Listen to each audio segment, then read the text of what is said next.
নমস্কার বন্ধুগণ, আশা করি আপনারা সবাই ভালো আছেন। তা বন্ধুরা, আজকের এই ভিডিওটা শুরু করছি খুবই গুরুত্বপূর্ণ একটা আপডেট দিয়ে। কারণ যাদের হিয়ারিংয়ের তৃতীয় ধাপে ডাকা হয়েছে, তাদের জন্য নির্বাচন কমিশন একেবারে নতুন করে কিছু নিয়ম বেঁধে দিয়েছে।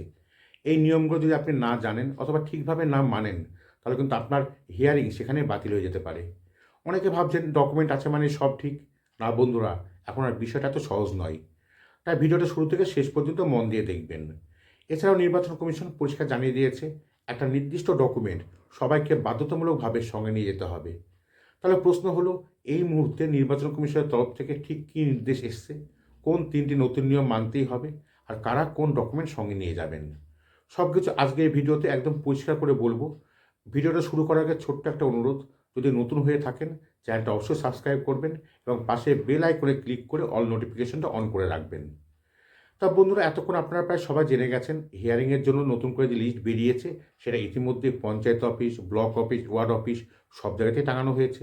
অনেকেই ইতিমধ্যে দেখে ফেলেছেন নিজের নাম আছে কিনা। আপনারা যদি ইতিমধ্যে লিস্ট দেখে থাকেন, কমেন্টে অবশ্যই লিখে জানাবেন। তা এখন মূল প্রশ্নটা হলো, যদি এই লিস্টে আপনার নাম থাকে তাহলে আপনাকে অবশ্যই হিয়ারিংয়ে যেতে হবে। আর হিয়ারিংয়ে গেলে এই তিনটি নতুন নিয়ম আপনাকে মানতেই হবে।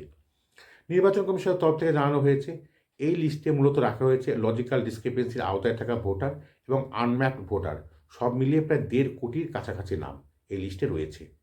এই লিস্ট অনুযায়ী আপনাদের হিয়ারিংয়ে ডাকা হবে এবং কমিশন পরিষ্কার বলেছে, লিস্ট প্রকাশের পর থেকে পঞ্চায়েত অফিস, ব্লক অফিস এবং ওয়ার্ড অফিসে হিয়ারিং অফিসাররা বসবেন। সেখানেই গিয়ে আপনারা সরাসরি নিজেদের ডকুমেন্ট জমা দিতে পারবেন। তো এবার আসি সবচেয়ে গুরুত্বপূর্ণ অংশে, হিয়ারিংয়ের এই তিনটে নতুন কড়া নিয়মের বিষয়ে। প্রথম নিয়ম, নিজের সই বা টিপছাপ বাধ্যতামূলক। যিনি হিয়ারিংয়ে যাবেন তাকে নিজের হাতে সই করতেই হবে। আপনি যে ডকুমেন্ট জমা দেবেন, আধার কার্ড, জন্ম সার্টিফিকেট, মাধ্যমিকের সার্টিফিকেট অথবা যে কোনো কাগজ, সব কাগজে সেলফ অ্যাটেস্টেড অর্থাৎ নিজের সই থাকতে হবে। যদি কেউ সই করতে না পারেন তাহলে টিপছাপ দিতে হবে। আর টিপছাপ দেবার পর নিজের নাম নিচে লিখে দিতে হবে। এই নিয়ম একদম করা, এখানে কোনো ছাড় নেই। দ্বিতীয় নিয়ম, অরিজিনাল ও জেরক্স আলাদা করে রাখতে হবে। এই জায়গায় অনেকে ভুল করেন, তাই একটু মন দিয়ে শুনবেন। হিয়ারিংয়ে গেলে আপনার সঙ্গে থাকতে হবে সব অরিজিনাল ডকুমেন্টস এবং তার জেরক্স কপি। দুটো আলাদা ফাইলে সাজিয়ে রাখবেন। অফিসাররা অরিজিনালটাকে মিলিয়ে নেবেন আর জেরক্স কপিগুলো রেখে দেবেন। অনেকে প্রশ্ন করছেন, ডকুমেন্ট জমা দিলে কি রসিদ দেওয়া হবে? এ বিষয়ে এখনও নির্বাচন কমিশনের কোনো স্পষ্ট নির্দেশ নেই। তবে বাস্তবে দেখা যাচ্ছে, বিএলও বা অফিসাররা একটি কাগজে সই করে দিচ্ছেন। সেই সই করা কাগজটা অবশ্যই নিজের কাছে রেখে দেবেন। তৃতীয় নিয়ম, নিজে না গেলে অন্য কেউ গেলে কি লাগবে। ধরুন আপনি বাইরে থাকেন, চাকরি, পড়াশোনা বা অন্য কোনো কারণে। আপনার বদলে যদি আপনার বাবা, মা বা পরিবারের কেউ হিয়ারিং করতে যান, তাহলে তাদের সঙ্গে অবশ্যই থাকতে হবে নিজের ভোটার আইডি কার্ড, একটি বৈধ পরিচয়পত্র। এর সঙ্গে এমন ডকুমেন্ট লাগবে যা প্রমাণ করে যে যার হিয়ারিং হচ্ছে সে আপনার পরিবারের সদস্য।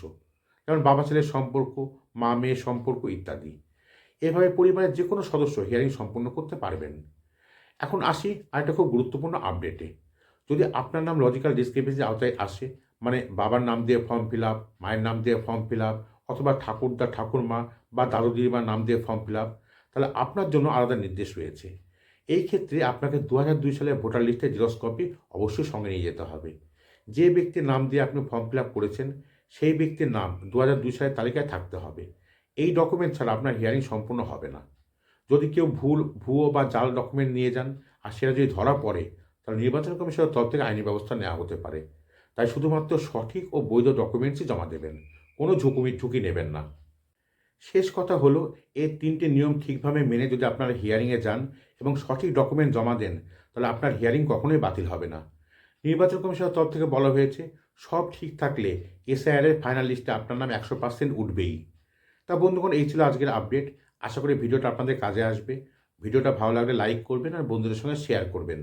আর নতুন হয়ে থাকলে চ্যানেলটা অবশ্যই সাবস্ক্রাইব করে আমার পাশে থাকবেন। দেখা হবে পরের ভিডিওতে। ভালো থাকবেন, সুস্থ থাকবেন।